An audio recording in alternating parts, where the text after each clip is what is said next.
Lockdown is taking an awful toll on mental health, and more people are turning to Lifeline than ever before. For almost 60 years, the service has been a godsend for millions. We thought you should meet some of the faces on the phones.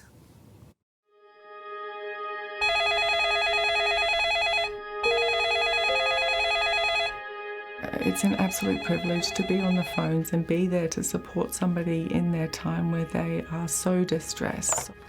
Hello, this is Lifeline. How may we help? We sit and listen, and hopefully in that listening we can help people with their distress and their pain and their suffering. I wanted to give back. That was something that I really wanted to do, and I think that was important to me, to just give something back to society. Here at Wesley Mission in Sydney, this is the original telephone that received the very first Lifeline call on the 16th of March 1963. It took just 1 minute after the lines opened for that call to come through. Since then, the service has saved thousands of lives, and it's never been more important, with the 3 busiest days in Lifeline's history recorded last month.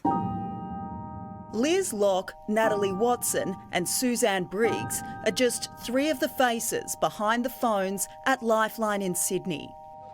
Mother of 3 Liz is a crisis support supervisor. She's been with the Suicide Prevention Service for 13 years. I feel very proud to be part of Lifeline. I never contemplated coming here that I would end up in this role, but I came as a volunteer. And yes, definitely your identity gets a bit caught up in it, because you know that what you do is highly valued and highly valuable. Liz says with the country in crisis, so too are its people.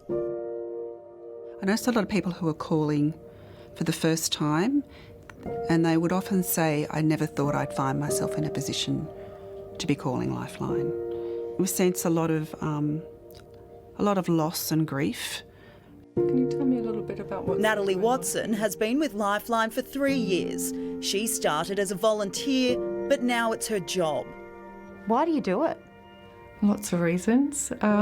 Personal experience. A person in my life had attempted suicide many years ago, so seeing that firsthand was, had a huge impact on me.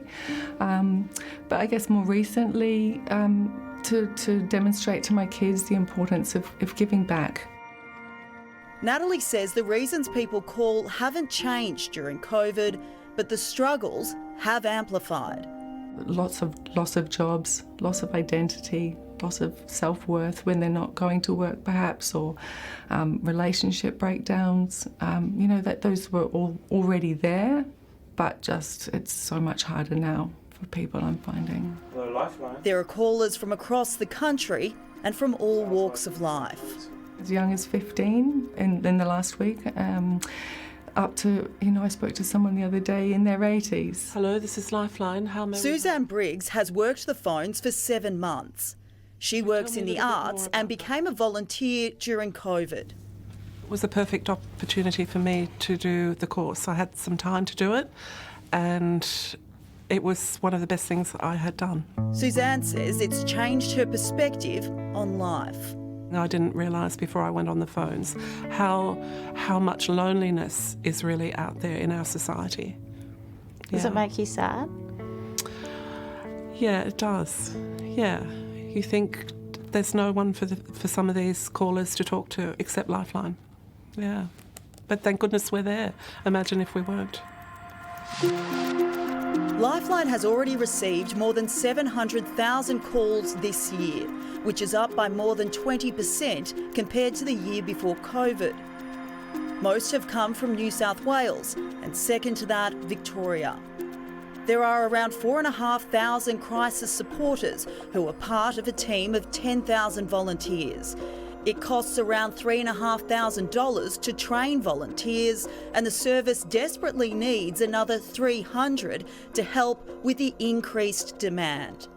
We are absolutely blown away by the number of volunteers who continue to come in to do the work they've always done. but considering that their lives are impacted by COVID as well. You know, because there's that shared thing that we all have. Yes, we are getting a lot of calls. There's no doubt about it. What would your message be to anyone that's struggling at the moment and needs help? I would say consider yourselves worthy of being helped.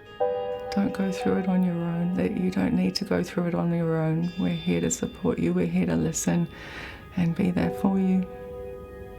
If people are really, you know, suffering and they feel they have no one to call Lifeline. We're there. What good people, such a vital service they provide. And remember, you can contact Lifeline 24/7 on 131114.